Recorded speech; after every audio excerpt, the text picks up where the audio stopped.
देखो प्रधानमंत्री नरेंद्र मोदी नेतृत्व में प्रति बजेट आत्मनिर्भर भारत, विकसित भारत एवं भारतर अर्थनीति, भारतर गरीब लोकंर कल्याण, भारतर इंफ्रास्ट्रक्चर आपको वृद्धि करिवारे प्रति बजेट बड़ भूमिका नहीं आसी। से जो अर्थनीतिर जो यात्रा अच्छी ताकू आहरी आगक नब एवं जितेबाला सारा विश्वर अर्थनीति आज गोटे अनिश्चितता भितर गति करुच्ची से भारत विश्वर जिते बड़ इकोनोमी अच्छी सबुठू द्रुत अभिवृद्धिशाली लार्जेस्ट ग्रोइंग इकोनोमी भाव रेट ऑफ ग्रोथ रे भारत सबुठू आगे अच्छी। सबुठू कम इन्फ्लेशन आज भारत मेंटेन करि पारिछि एवं जो 2014 रु 25 यात्रा गरीब कल्याण रू नहीं कि आत्मनिर्भर भारत एवं पीएम गतिशक्ति द्वारा अनेक इंफ्रास्ट्रक्चर डेवलपमेंट जहाँ फल आज भारत विश्वर चतुर्थ इकोनोमी होती खूब शीघ्र तृतीय अर्थनीति हो जाऊँ। एवं जदि ओडिशा कथा देखिए नरेंद्र मोदी सरकार जेबेठारू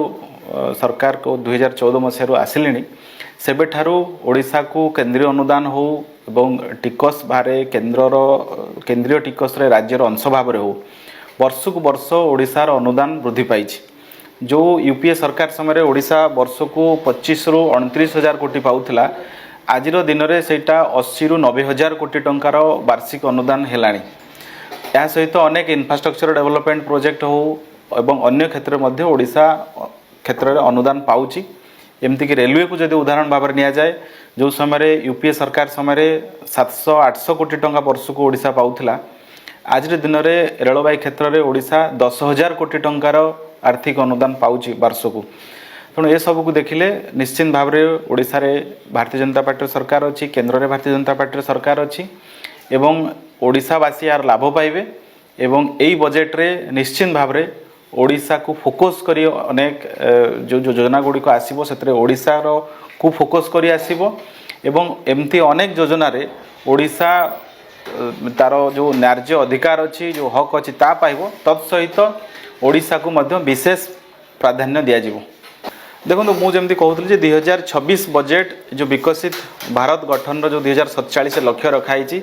से दिगरे गति करिबारे बजेटा बड़ भूमिका नब।